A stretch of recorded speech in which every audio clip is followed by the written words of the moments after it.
press review this morning. And as usual, we begin with a look at what's making headlines on all the dailies. So we have the Standard newspaper here, where on the front page it says, hope as Jubilee and Raila meet IEBC over stalemate. And on the front page of the Daily Nation, Jubilee content on poll as NASA digs in. We'll be taking a look in depth at more of these headlines. In studio with me to help me unpack some of these issues is William Okech, who is an advocate. William, thank you so much for being with us this morning.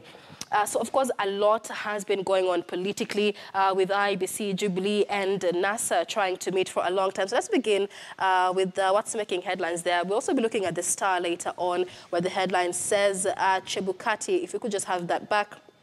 He talks about the IEBC chairperson, Wafula Chebukati there, saying Chebukati rejects poll law changes. And this is something else we'll be weighing in on because IEBC says, you know, in terms of consultation with the changes, there may be quite a bit of a problem. But let's begin with the Standard newspaper.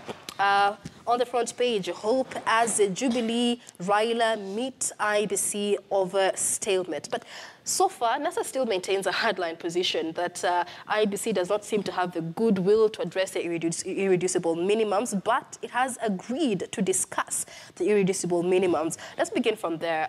Does that signal to a sense of compromise from NASA, that they can't compromise on these irreducible minimums to make way for the election? All right. By the fact that NASA has agreed to put those issues for discussion, it qualifies as not really compromise, but as an adjustment. Because as of last week, we remember the talks collapsed when the NASA delegation walked out. But being that the IEBC was able to meet the principals, all of them in plenary, and also thereafter the Jubilee delegations also went in. So I think there is somewhat a realization that the country was not moving in the right direction. And there's need for some of those issues to be resolved and put on the table. As much as nothing really came out, nothing tangible came out, there is still some hope in that there is a subcommittee which was set in place.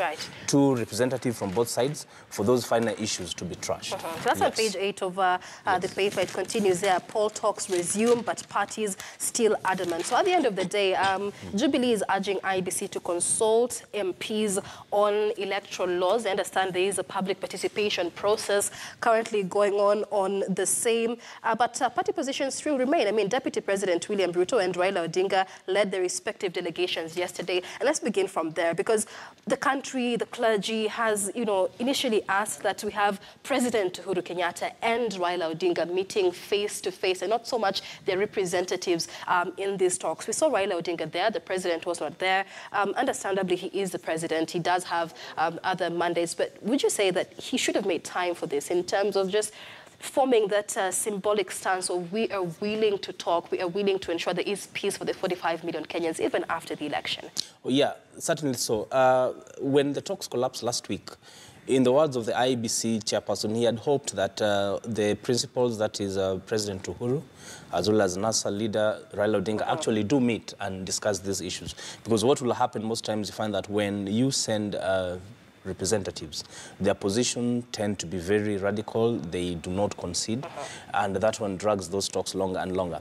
But still, as it is yesterday, the two delegations met, and the IEBC chairperson has still insisted that their doors are still open, and they hope that in the next round of meetings, should it be there, then it should be a joint meeting between both teams, because such a meeting will be easy for those issues to be put on the table and thrashed. However, as it is, there are two issues which I think have been overtaken by events.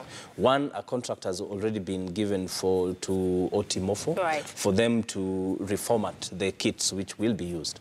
And also, there's a contract which has been signed with Al Ghurair for the printing of ballot papers. So looks like those two issues might likely be off the table because of the time frame. It's very short, and these things needs to be put in place. But despite NASA being rather adamant, we'll continue taking a look at